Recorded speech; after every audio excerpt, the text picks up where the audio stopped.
আমাদের বেশ কয়েকটি জিনিস আমাদেরকে মর্মাহত করেছে। আমরা যখন আমাদের ডক্টরদের সাথে কথা বলেছি, তাদের জায়গা থেকে যে মেসেজটি এসেছে যে সেই 18 তারিখ বলি, 19 তারিখ বলি, কিংবা 4 তারিখ বা 5 তারিখ বলি, যেদিনই সংকট সর্বোচ্চ মাত্রায় গিয়েছে সেদিনই ডক্টররা তার নিজেদের ব্যক্তিগত কাজগুলো ভুলে গিয়ে সবাই যেখানে ওটি ছিল কিংবা যেখানে ইমার্জেন্সি ছিল সেখানে ছুটে গিয়েছেন এবং তারা তাদের জায়গা থেকে সর্বোচ্চটুকু দিয়ে চেষ্টা করেছেন বলেও আজকে আমরা হসপিটালগুলোর বেডগুলোতে আমাদের ভাইদেরকে ডে বাই ডে সুস্থ হতে দেখছি। কিন্তু সেই জায়গায় আমরা দেখতে পাচ্ছি যে বিভিন্ন জায়গায় বিভিন্ন হসপিটালে এটি হচ্ছে সমন্বয়ক বা সহ সমন্বয়কের পরিচয় কিংবা স্টুডেন্টের পরিচয় কিংবা বিভিন্ন দলে বিভিন্ন পরিচয় আসলে আসা হচ্ছে হসপিটালগুলোতে এবং এসে ডক্টরদেরকে চার্জ করা হচ্ছে, যারা সেখানে সেবা দিচ্ছে তাদেরকে চার্জ করা হচ্ছে। আমরা এই বিষয়টিতে আসলে আশা হতো, আমরা সম্ভবত বাঙালি, আমরা জাতিগতভাবে সব জায়গায় নিজেকে বিশেষজ্ঞ হিসেবে উপস্থাপন করতে পছন্দ করি।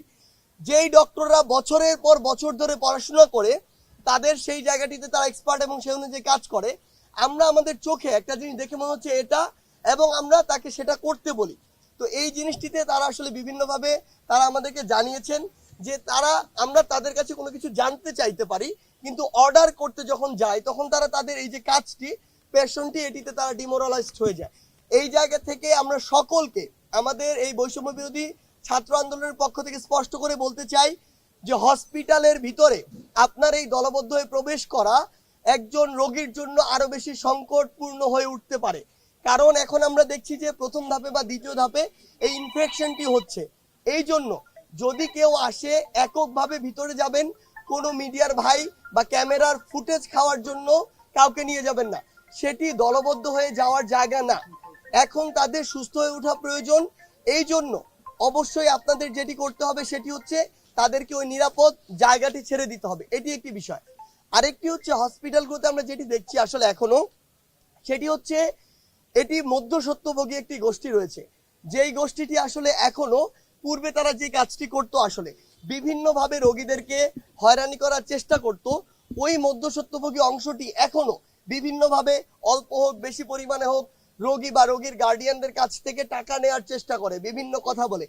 আমি এই কথাটি স্পষ্ট করে আপনাদেরকে বলতে চাই, আসলে এই দেশের সংকটকালীন সময়েও আপনাদের চরিত্রের যদি এ অবস্থা হয়, চারিত্রিক বৈশিষ্ট্য যদি এরকম হয়, তাহলে দিন শেষে বাংলাদেশের জন্য কিংবা বাংলাদেশের অগ্রগতির জন্য আপনারাই সবচেয়ে বড় বাধা এবং শত্রু। সেই জায়গা থেকে আমাদের স্পষ্ট বার্তা, আপনারা যেমন সেবক, এই জায়গায় আপনাদের নামের যে প্রমাণ, সেই প্রমাণটি আপনাদেরকে দিতে হবে। এবং আমরা প্রত্যাশা করি সরকারি মহলে শুধু দেখানোর জন্য, রিপোর্ট দেওয়ার জন্য আমাদেরকে দেখাবেন না যে আমরা সব কাজ করছি। আপনারা আপনাদের জায়গা থেকে যেটি করার দরকার দেখানোর জন্য নয়, দায়িত্বর জায়গা থেকে এই কাজটি করবেন বলে আমরা বিশ্বাস করি। এবং অন্তর্বর্তীকালীন সরকারের মাননীয় স্বাস্থ্য উপদেষ্টা যিনি রয়েছেন, তার উদ্দেশ্যে আমরা একটি কথা বলতে চাই। যদি আপনার মনে হয় যে আপনার জন্য আসলে এই কাজটি করা একটু কষ্ট হয়ে যাচ্ছে, আমরা তরুণ প্রজন্মের প্রতিনিধি রয়েছি, আমাদেরকে আপনি বলুন, আমাদেরকে দায়িত্ব ভাগ করে দিন, আমরা আপনাকে সহযোগিতা করতে প্রস্তুত। আপনি যেখানেই যেতে বলুন না কেন, বাংলাদেশের যে জেলায় হোক, আমরা সেখানে যেতে প্রস্তুত। কিন্তু আমরা যে দ্রুততম সময়ে কিছু জিনিস প্রত্যাশা করি, আমরা একটি ফান্ড প্রত্যাশা করি। দিন শেষে যতই সরকারি মেডিকেল হসপিটাল আসলে বলা হোক যে সবকিছু ফ্রি, খরচ একটি রয়েছেই। ওই খরচটি অনেকের জন্য বেয়ার করা টাফ হয়ে যায়। আবার অনেকের উপার্জনক্ষম যে ব্যক্তিগুলো, তারা যখন হসপিটালে থাকে তাদের পরিবার তো চলতে হয়।